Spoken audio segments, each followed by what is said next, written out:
Hi everyone, welcome to my new vlog. तो कैसे हैं आप सभी लोग? आई होप भगवान की कृपा से आप सभी लोग अच्छे होंगे। तो अभी बज रहे हैं सुबह के 11 और मैं आया हूं खेत पर, क्योंकि हमने अभी थोड़े दिन पहले जुताई की थी खेत की।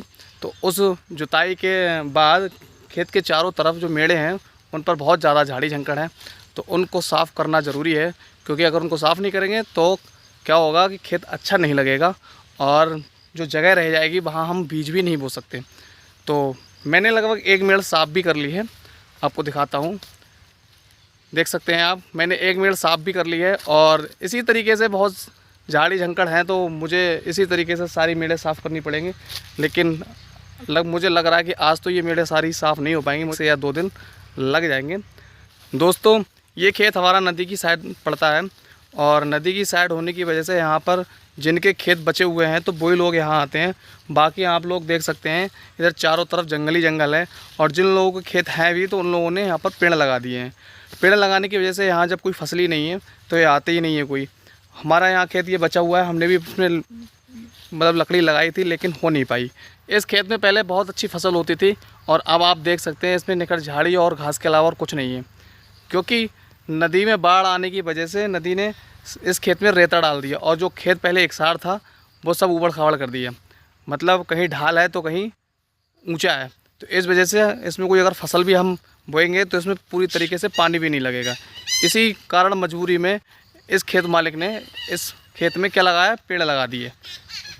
आज मन थोड़ा उदास है, तो बस आप लोगों से कुछ बातें शेयर करना चाहता हूँ और आपसे पूछना भी चाहता हूँ। आप उसका आंसर कमेंट बॉक्स में ज़रूर देना। इस भाग दौड़ भरी ज़िंदगी में लोग कहते हैं कि ये मेरा है, वो मेरा है, लेकिन मैंने जितना जीवन जिया उस अनुभव के आधार पर मैं ये कहता हूँ कि आज इस दुनिया में जो भी लोग ये कहते हैं कि वो मेरा, ये मेरा, मुझे ऐसा लगता है इन सब के पीछे एक स्वार्थ छिपा होता है। बिना स्वार्थ के कोई भी इंसान ये नहीं कहता कि ये मेरा, वो मेरा। लेकिन आप लोग कमेंट में ज़रूर बताना कि वास्तव में सच्चाई क्या है। आज के इस युग में मुझे ऐसा लगता है कि लोग बस उसके संगी साथी हैं जिसके पास पैसा है, या जिसके हाथ पैर सही सलामत हों, या फिर किसी ना किसी का उसमें कोई स्वार्थ छिपा हो। तो बस मैं यही कहना चाहता हूँ कि आप कमेंट बॉक्स में ज़रूर बताना कि चीज़ें किस हद तक कहाँ तक सही हैं।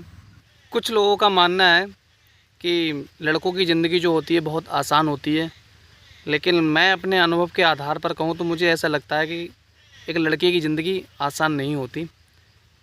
उसका जीवन जो होता है वो पूरी तरीके से संघर्ष से भरा होता है। आप अगर 15 से लेकर 30 साल की उम्र तक अगर आप अपने आप को एक सही दिशा नहीं दे पाए, या उस टाइम तक एक अच्छी जॉब या कोई अच्छा बिजनेस नहीं कर पाए, तो मुझे ऐसा लगता है कि आप पूरी ज़िंदगी भर संघर्ष ही करते रहेंगे। क्योंकि एक जो लड़का होता है ना, अगर वो अपना 30 की उम्र तक अगर अपना जीवन सही से नहीं सुधार पाया तो वो कुछ कर नहीं पाता, क्योंकि फिर उसके बाद उसके ऊपर बहुत सारी जिम्मेदारियां आ जाती हैं।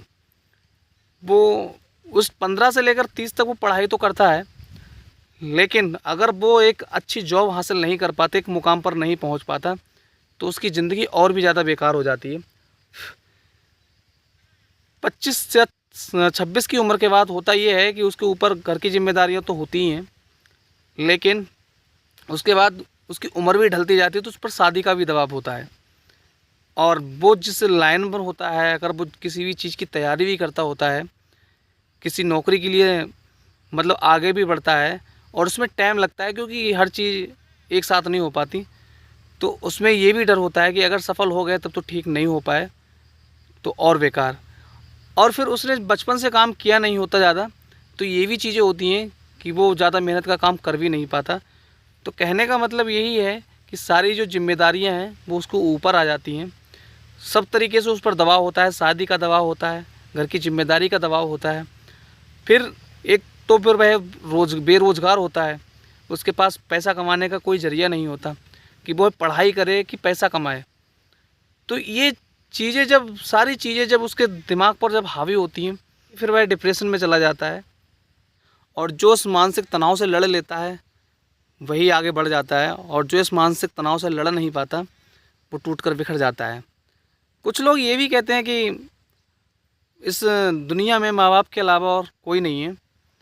तो मैं ये कहता हूँ कि तुम्हारे पास अगर एक अच्छी नौकरी है या तुम बेरोज़गार नहीं हो और तुम्हारे हाथ पैर सही सलामत हैं, तो सब अपने हैं, माँ बाप भी अपने हैं। और जिसके पास नौकरी नहीं, हाथ पैर नहीं और बेरोज़गार है, तो मुझे ऐसा लगता है उसके माँ बाप भी नहीं हैं। क्योंकि आप अगर एक बेरोज़गार हो तो माँ बाप भी कहने के लिए नहीं छोड़ते, वो भी घर में ताने देते हैं। और ये बात को सिर्फ वही समझ सकता है जिसके साथ ऐसा होता है। और जितने भी युवा हैं जिनके साथ ऐसा होता है, उन्हें पता होगा कि एक बेरोज़गार होना और जिसके पास हाथ पैर नहीं है, जो कुछ कर नहीं पा रहा, उसे पता होता है कि कितनी प्रताड़नाएं झेलनी पड़ती हैं। घर में ही नहीं, बाहर भी। आप बाहर अगर समाज में निकलते हो तो लोग तुम्हें इस तरह से देखते हैं जैसे दुश्मन हो। घर में भी आप लोग अगर बात करते हैं किसी से, घर में अगर माँ बाप से भी बात करते हैं, तो उनकी शब्दों में कड़वाहट होती है, मधुरता नहीं। घर में ऐसे देखते हैं जैसे हम इस घर के सदस्य नहीं, दुश्मन हो उनके। उनके शब्दों में वो मिठास नहीं होती जो हम उनसे चाहते हैं। लेकिन वही शब्द, वही व्यवहार तब बदल जाता है जब आप एक सही मुकाम पर पहुंच जाते हो, या आप कुछ पैसे कमाने लगते हो, या उनके लिए कुछ करने लगते हो। वही चीज़ें हैं कि अगर आपके पास पैसा है या तुम कुछ करने लायक हो तो सब अपने हैं, और अगर कुछ करने लायक नहीं और तुम्हारे पास पैसा नहीं है और बेरोज़गार हो तो कोई किसी का नहीं है। तो दोस्तों, मैं बस आपसे यही रिक्वेस्ट करना चाहता हूँ कि प्लीज़ आप बड़े क्रिएटर्स को तो आप फॉलो करते ही हो, उनको सब्सक्राइब चैनल कर ही लेते हो, कि प्लीज़ मुझे भी आगे बढ़ाइए और मेरा चैनल भी सब्सक्राइब कर लीजिए। अगर आप एक छोटे क्रिएटर्स को सब्सक्राइब कर लेंगे, फॉलो कर लेंगे, तो आपका तो उसमें कुछ नहीं जाएगा, लेकिन हाँ, आपकी वजह से मेरी तो मदद ज़रूर हो जाएगी। और आपके प्यार से मैं आगे भी बढ़ जाऊंगा। आपके एक लाइक और सब्सक्राइब फॉलो करने से हो सकता है मैं भी समाज की नज़रों में, घर वालों की नज़रों में और रिश्तेदारों की नज़रों में एक सम्मानित इंसान बन सकता हूँ। प्लीज़ आप मुझे सपोर्ट कीजिए और मैं जिससे अपने घर वालों को सपोर्ट कर सकूं और अपनी पढ़ाई पर ध्यान लगा सकूं और एक अच्छा इंसान बन सकूं।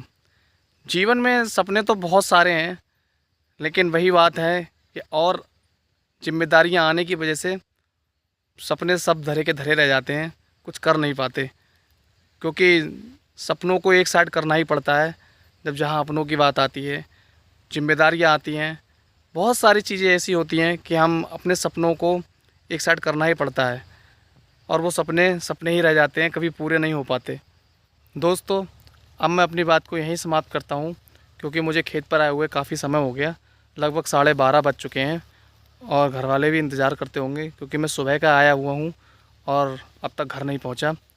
तो अब ये ब्लॉग मैं यहीं समाप्त करता हूँ। अगर ये वीडियो आपको अच्छी लगी हो तो वीडियो को लाइक करें, चैनल को सब्सक्राइब करें। फिर मिलते हैं किसी एक नए ब्लॉग के साथ। तब तक के लिए जय हिंद, वंदे मातरम। Thanks for watching, bye bye.